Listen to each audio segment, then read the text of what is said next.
The winter and holiday seasons are a time of gathering and visiting friends and family you may not have seen in a while. But for those dealing with infertility, it can be a triggering reminder of the family they are trying to start themselves. Joining us with some tips for navigating infertility this holiday season are Kristin Dillensnyder, an infertility coach and a former patient, as well as Dr. Johanna Von Hofe, a reproductive endocrinologist and infertility specialist. This is Flourish, a podcast brought to you by Prisma Health. I'm Caitlin White. So, Dr. Von Hofe, I'll start with you. Let's begin with the basics. How common is infertility? Infertility affects 1 in 8 couples, so it's a fairly common diagnosis. Okay, gotcha. And doctor, at what point would you recommend someone reaching out to a fertility specialist and getting that extra help? Sure. So, for women that are younger than 35 who have regular menstrual cycles, we recommend reaching out to a fertility specialist if you've been trying to conceive for 1 year and have not yet been successful. If you're over 35, we actually encourage you to reach out earlier than that. So at the 6-month point, we tell all women who are over 35 years old to come see us for further testing to see if there might be something that we can do to expedite your chances of becoming pregnant. And then if you have known risk factors for infertility, like irregular menstrual cycles, or a known endometriosis diagnosis, uterine fibroids, or if you or your partner has had some type of medical treatment like cancer treatment or is using medications that could affect fertility, we tell you to come see us right away. And if you're one of our women that's over 40, the minute you know you want to be pregnant, we want to see you here so we can see how we can help. Now, while this is a physical issue, it's also very emotional for people who are going through it. And I know, Kristen, that's where you come in as an infertility coach. So where can people turn to for support during this journey? The good news is there's lots of options out there, which means that you can find what suits you. When I went through infertility, I did all the things. I went to a local support group through my church.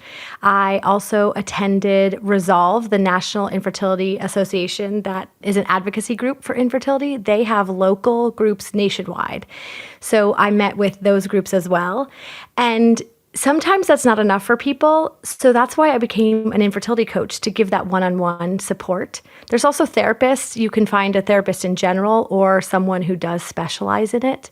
But me as a life coach who specializes in working with women going through infertility, I know what it's like. I'm not going to say the wrong thing, and I'm also not in the trenches anymore. I'm at the top of the mountain helping you walk through.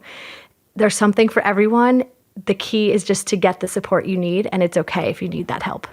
You know, if I could add to that, infertility and the journey through it is really personal, and oftentimes women are going through it with a partner. Sometimes the women that are seeking help from us are unpartnered. It's hard when you're going through something that is so emotionally charged to rely solely on your partner for the support that you need, because your partner is also going through the journey. And so I do always encourage patients to think about finding someone outside of their partnership that they can lean on for support or reach out to for support. So I think that's where coaching, counseling, support groups really, really help, because they help treat that individual as somebody who's going through the journey, and they take that reliance on partnership out of the equation, which can be helpful for both partners. Gotcha. Absolutely. Having a third party, I feel like, is always a good kind of neutral zone, right? Exactly. Yeah, 1,000%. So let's dive into the meat of our topic today. Dr. Von Hofe, why are the holidays so difficult for those struggling with infertility? Well, I'll tell you what I hear from my patients a lot. One is they are constantly exposed to triggers for them. So holiday cards with families, with pregnancy announcements. You know, our life is so intertwined with social media these days. So pictures with Santa, pregnancy announcements online during the holidays. There are lots of family-focused events that can be really hard for patients who desperately want to build families to see. So I think that's one of the reasons. And Kristen, can you dive into a little bit more about the typical triggers that Dr. Von Hofe was mentioning? What do you see? Absolutely. She nails it on the head with all those triggers. The challenge is that oftentimes we're caught off guard with those kinds of things where we're going about our day. And it's the moments when we're not actually thinking about our infertility. Because when you're going through infertility, you're thinking about everything, like what you're eating, what you're putting into your mouth, how you're spending your day and your time. It impacts every area of your life. And so when you do find pockets where you're not consumed with it, and then something outside of your control, like a pregnancy announcement, comes through, it can really throw you off. One of the other challenges of the holidays being so hard is it's almost like a measurement stick on how far you did not go. If you've been going through this, it's another year. And most people will spend the holidays thinking this is the last year without a baby. And if you've been in the journey for a long time, it might be the second year or the third year without a baby. And it can be really challenging to be reminded of what feels like no progress at all. I think a third thing can just be time with family, which is precious in a lot of ways and something that we look forward to.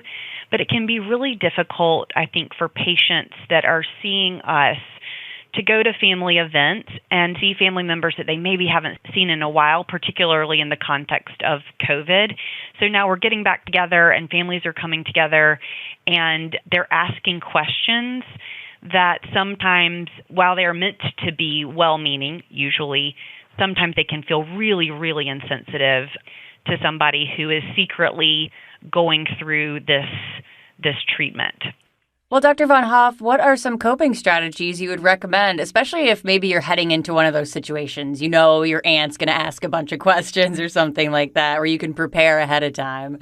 One thing that I tell my patients is it's okay to delete the apps. It's okay to not open the Christmas cards. It's okay to say that you will go to the event, but set very strict parameters on how long you'll be there. It's also okay to say no. But I think Kristen probably has some really good strategies for how to cope with the questions in particular. Yes, I'd love to answer this question. I have all of my clients prepare responses in like a bullseye mentality where you think of the bullseye and then the two levels outside of it, so the target. And you think of, it's important if you do have a partner to be on the same page, but think about what kind of people fit in the bullseye of this target and who are on the one level out or two levels out. So in the bullseye is usually like maybe your parents and your best friends. The one level out might be some other friends you don't talk to all the time, coworkers. And the third level might be your aunts and uncles, depending on how close you are, your friend's mom, people you just know in the neighborhood. And come up with responses with how comfortable you are sharing about your story. A lot of people hold this close to their hearts. It's really hard to share that you're going through this challenge because it isn't always guaranteed, and it's hard to share when you're in the middle of the journey. Most people feel comfortable sharing that they've gone through infertility and had to seek treatment when they're successful. So if you're in the middle of it, most people are not as open. So pick what you and your partner are comfortable sharing and with whom, and be prepared with answers. One of the things I really like to say is if I'm comfortable sharing that it's a struggle, but I don't want to necessarily say, oh, by the way, I have a monitoring appointment tomorrow. You know, we're trying. If somebody asks, hey, are you going to have kids yet? What's going on? What's taking you so long? I might say, hey, thanks for asking. We're actually trying, and it's a little bit harder than we thought. When we have news to share, you'll know. Because at the end of the day, that's really what the nosy aunt wants to know, that she'll know when you have news to share. And you can go as far as to say, we'd appreciate your prayers. You can go as far as to say, and if you want to educate people and say, you know what, a question like that can be really triggering. For someone like me who's struggling or other people, I'd really rather not talk about that. You can also just blow it off and just say, oh yeah, cool. Good question. How's the weather? Are you watching the football game? You don't always have to answer. Where's the bathroom? Yeah. I need to fill up my drink. Right. The nosy questions are the hardest, but if you prepare ahead of time, you take a little bit of that sting out of it, and then you're proud of yourself for kind of nailing it, which can be really good. The other thing is, during the holidays, it's okay to make your own traditions. You do not need a baby to celebrate the holidays. up until this date, you haven't had a child and you've been able to enjoy, you can do that again this year. So make the gingerbread houses, go see the Christmas lights, take a photo with Santa if you want to, if you feel well enough for that. Send Christmas cards and be silly if you need to, of posing with poinsettias or something. A baby is not the only reason to celebrate right now. Make your own traditions. I love that. That is such a good reminder that we've always had Christmas and we can keep creating Christmas in our own way, or the holidays in general. But that leads me to my next question, Kristen. What can family and friends do to help? Or another question on that is maybe what should family and friends never do or say? It sounds like we've had a couple examples. Well, one is don't ask about people's reproductive plans. It's really, it should start in the bedroom and it should stay in the bedroom and just stay out of there. And depending on how much you know, you might have an inkling. If you know a couple that's been married for a couple years and they haven't had children, they might be trying and they might be struggling. They don't need to tell you for you to be kind and supportive, but you also don't have to mention it. Let them lead. If they feel comfortable with you to share, that's an honor, and good job for being somebody that they feel safe to share that news with. But you don't need to ask. Let them lead with the conversation. Also, if somebody's recently had a loss or a miscarriage, or they've been trying and they're still not out with positive news, you can let them lead. If you just ask, hey, what's been going on? Or what are you looking forward to next year? Open-ended questions like that are so much better. If they feel comfortable, they will fill it in for you. And if not, follow their lead and don't ask anything about it.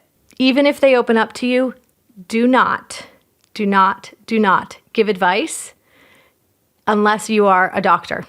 As a doctor, I'd love to echo that. I think one of the hardest things that I hear from patients is, my friend asked me about this thing. My friend wants to know why we're not doing this test. And often my patients are already questioning things so much. They're in such a vulnerable space that unwanted or uninvited medical advice really clouds the journey for them, and it makes our medical treatment plan harder. I always appreciate questions about treatment and why we are and aren't doing things, but when it's driven by untrained lay people who just are asking probing questions, it's usually not helpful. Yeah. No, absolutely. Absolutely. As we wrap up our episode here, Kristen, I know that you had your own experience with infertility, which actually prompted you to become the infertility coach you are now. So can you tell us a bit about your experience and how it got you to this place? Absolutely. I went through infertility, and my journey started in 2015 and ended up doing 3 rounds of IVF, and each round had a different outcome. The first one did not work. The second one worked, and I have a 4-year-old IVF miracle daughter because of it. And the third one we did not work, and it ended in a miscarriage. So I feel like I went through all of the stages and experienced all of the outcomes. And I was under the amazing care of Dr. Von Hofe, and she's now family. She's now family because of it, because she helped grow my own family and make me become a mom. And she is as kind and caring as she is intelligent and knowledgeable about infertility. And so I was in such good hands with her and the whole team that I saw when I was going through IVF. There was still something missing. And part of it was I could have talked her ear off, but I knew she had other patients to go to. They had a schedule. We always did have long and thoughtful conversations. No surprise to anybody who knows me. And I said earlier, I went to the support groups. I found other people who were going through IVF.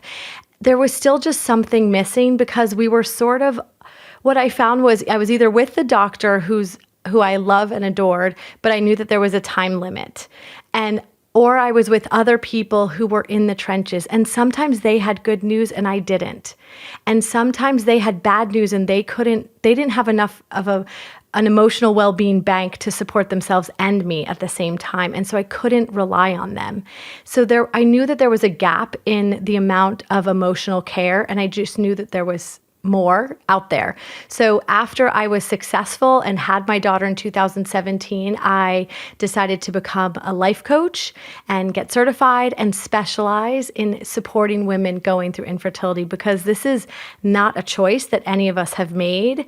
It is a medical diagnosis, and it is a challenge with reminders and triggers, not just in the holidays. Every month when your cycle starts again, every time you see a friend with a child or somebody asks a personal probing question, you are reminded of what you don't have when it's all you want.